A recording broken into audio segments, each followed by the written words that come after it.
தமிழ்நாட்டுல இப்ப எஸ்ஐஆர் எனப்படும் வாக்காளர் சிறப்பு தீவிர திருத்தம் நடந்துகிட்டு இருக்கு. தேர்தல் ஆணையம் நம்ம வாக்காளர் அடையாளத்தை வெரிஃபை பண்ற இந்த முறையில இதுக்கு முன்னாடி தேர்தல்ல ஓட்டு போட்டவங்க, ஓட்டர் ஐடி வாங்கிட்டு இன்னும் ஓட்டு போடாதவங்க, இன்னும் ஓட்டர் ஐடியே வாங்காதவங்க, வெளிநாட்டுல இருக்கிற இந்திய மக்கள் என எல்லாரும் கலந்துகிட்டு நம்ம வாக்குரிமையை நிலைநாட்டணும். தேர்தல் வரவிருக்கிற நேரத்துல 18 வயதை தாண்டி இன்னும் ஓட்டர் ஐடி அப்ளை பண்ணாதவங்க, முதல் தலைமுறை வாக்காளர்கள் எல்லோரும் கண்டிப்பா இந்த எஸ்ஐஆர்ல பங்கேற்கணும். இது 2 முறையில நடைபெறுது. ஒன்னு, தேர்தல் ஆணையத்தோட BLO நேரடியா நம்ம வீட்டுக்கு வந்து இந்த பிரிவுல வரவங்களுக்கு முறையான படிவம் கொடுப்பாங்க.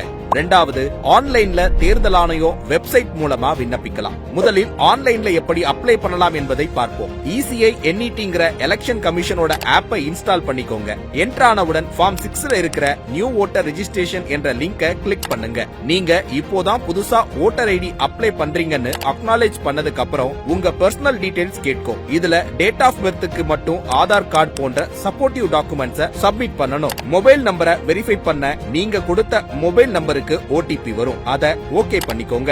போட்டோஸ், சிக்னேச்சர் எல்லாம் ஃபில் பண்ணி சப்மிட் பண்ணதுக்கு அப்புறம் உங்களுக்கு ஒரு ரெஜிஸ்ட்ரேஷன் நம்பர் வரும். உங்க அப்ளிகேஷனோட அடுத்தடுத்த அப்டேட்ஸ் நீங்க அதுல பாத்துக்கலாம். விரைவில் ஓட்டர் ஐடியை இந்த ஆப்ல இருந்து டவுன்லோட் பண்ணிக்கலாம். புதிய வாக்காளரான நீங்கள் ஃபார்ம் 6ஐ பூர்த்தி செய்து கொடுக்கும் போது டிக்ளரேஷன் ஃபார்மை கட்டாயம் இணைக்க வேண்டும். இந்த 5 பிரிவுகளில் ஏதேனும் ஒன்றை டிக் செய்து உரிய ஆவணங்களை கட்டாயம் இணைக்க தவறாதீர்கள்.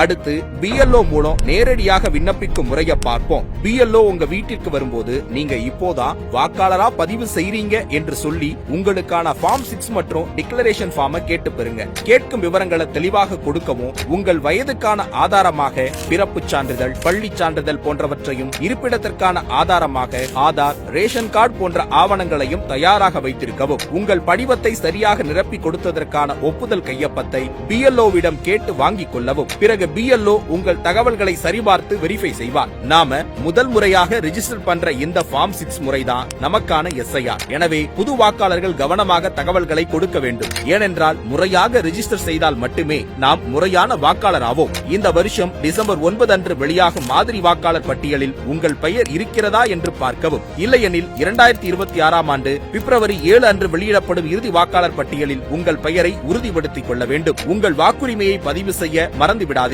நீங்கள் பதிவு செய்யும் நேரம் வரை நீங்கள் வாக்காளர் இல்லை. எனவே இன்றே உங்கள் வாக்குரிமையை பதிவு செய்யுங்கள்.